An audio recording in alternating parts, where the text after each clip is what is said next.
The pheasant-tail nymph is probably one of the most popular nymph imitations used in fly fishing. It was created and tied by English riverkeeper Frank Sawyer. The fly was originally developed to imitate a number of species of the Baetis family, which most of us probably know as olives.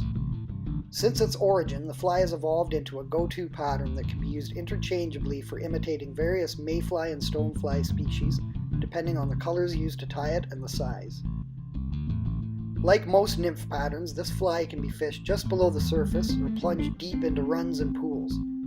It's effective when twitched to imitate an emerging or swimming insect, or dead drifted as a nymph caught struggling in the current.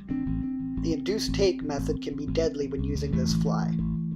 Although Frank's original pheasant tail pattern was tied using very fine copper wire in place of thread, many variations of this fly are tied using fine thread while using copper wire as a rib on the abdomen.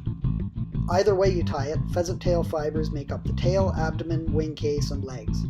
Various materials have been used for the thorax. My preference for the thorax is a couple of strands of natural peacock herl.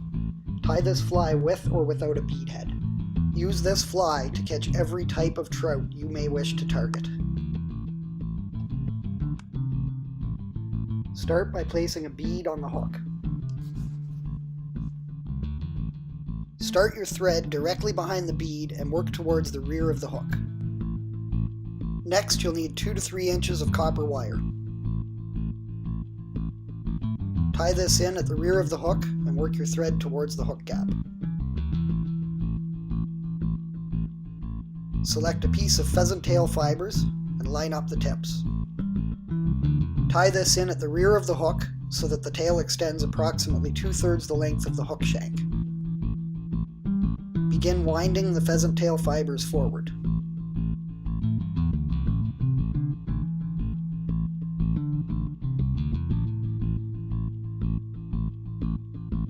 When you've reached 2/3 of the hook shank forward, secure the pheasant tail fibers in place.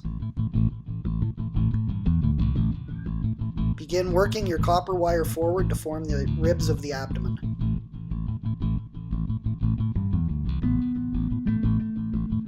Tie this off where you tied off the pheasant tail fibers.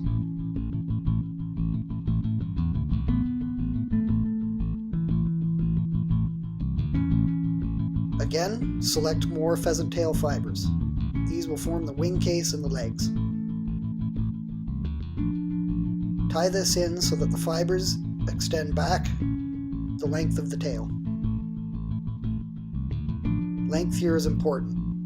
You'll be folding these forward to create the wing case, and then back again to create the legs. Trim off the excess fibers. Select a few strands of natural peacock herl. Trim the ends for a nice clean cut. Stroking backwards down the herl will fluff out the feather. Tie these in.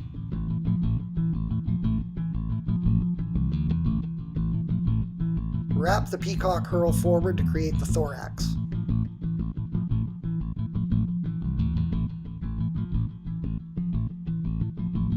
Tie in the peacock herl.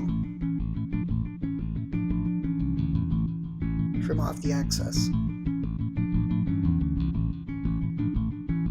Fold your pheasant tail fibers forward to create the wing case.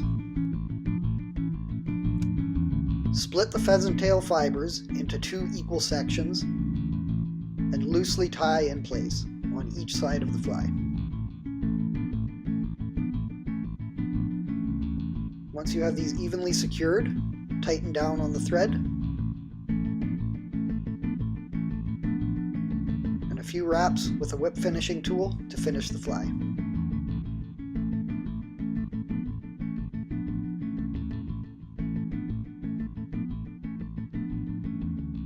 The pheasant tail nymph.